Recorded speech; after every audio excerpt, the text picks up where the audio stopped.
देखिए, पहले दिन से मैं वही बोल रहा हूं कि शेख ये कोई भी पार्टी में हो, उसके मुंह से कभी भी मराठी नहीं निकलेगी। वो उर्दू में ही बात करेगा।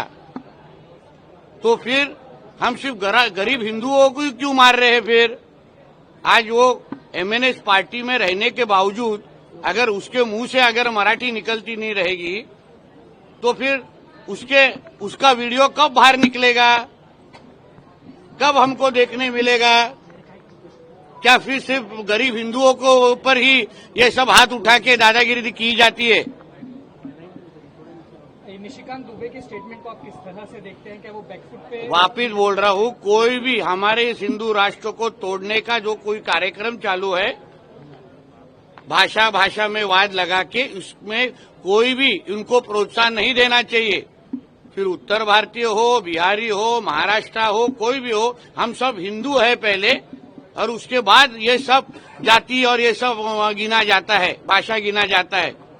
इसलिए फिर कोई भी जो इस तरीके की धमकियां आपस में हिंदुओं में देने के बजाय ये सब जो नल बाजार वाले और बहराम पाड़े वाले जो आपस में ये हम हिंदुओं को झगड़ा करते हुए जो शीर खुरमे की पार्टी कर रहे हैं ना, उनको और खुश होने का मौका हम लोग ने नहीं देना चाहिए।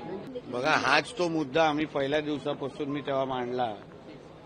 तुम्ही अन्य लोकांवर, गरीब हिंदूंवर सक्ती करता, पण कोण शेख हा तुमच्याच पक्षाचा आहे, त्याला कधी कानफोडा होणार? आता त्याच्या कानाखाली कधी बारा वाजणार? काही शेखला तुमच्या पक्षात असला तरी शेखला वेगळा न्याय आहे का? आमचा मुद्दा तोच पहिल्यापासून आहे की हे लोक कधी जे काही गोल टोपी आणि दाढीवाले ते कधीही मराठी बोलायला बघत नाही।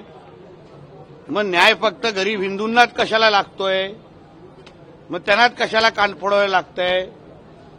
म्हणून पहिलं त्या शेखच्या जरा कानाखाली बारा वाजवा आणि मग मराठीच्या सक्तीबद्दल आपण चर्चा करू। चर्चा खासदार निशिकांत दुबे यांच्या वक्तव्यावर होती। त्यांचं असं म्हणणं आहे की तुम्ही उत्तर भारतात बघा, अशा त्या बाबतीमध्ये आताच आशिष शेलारजीने सभागृहामध्ये पण बोललेलं आहे। अशी कोणीही, मी पहिल्या दिवसापासून बोलतोय, आपण कोणीही या जिहाद्यांच्या ट्रॅपमध्ये आपण हिंदू म्हणून येऊ नये।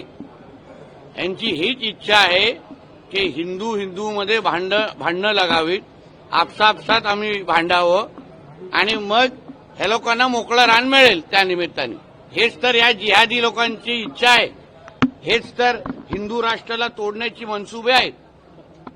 आणि म्हणून कोणीही हिंदूंमध्ये न भांडता आपण एकत्र पद्धतीने आपल्या हिंदू राष्ट्राला भक्कम कसं करता येईल त्या दृष्टिकोनातून प्रत्येक जणांनी विचार करावा। उद्या परत मीरा रोडमध्ये मराठी भाषिकांचं आंदोलन आहे, मराठी संघटना एकत्र येत आहेत। ज्या प्रकारे असं आहे की परत माझा मुद्दा तेवढाच राहील की आपण हिंदू म्हणून आपण आपसात भांडता कामा नये।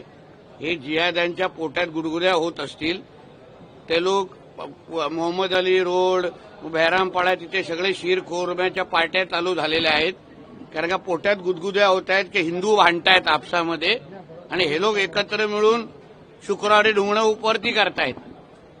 भांडतो आपण आहे, भांडते हिंदू आहेत। ह्या बाबतीमध्ये सगळ्याच हिंदू समाजाने विचार करावा।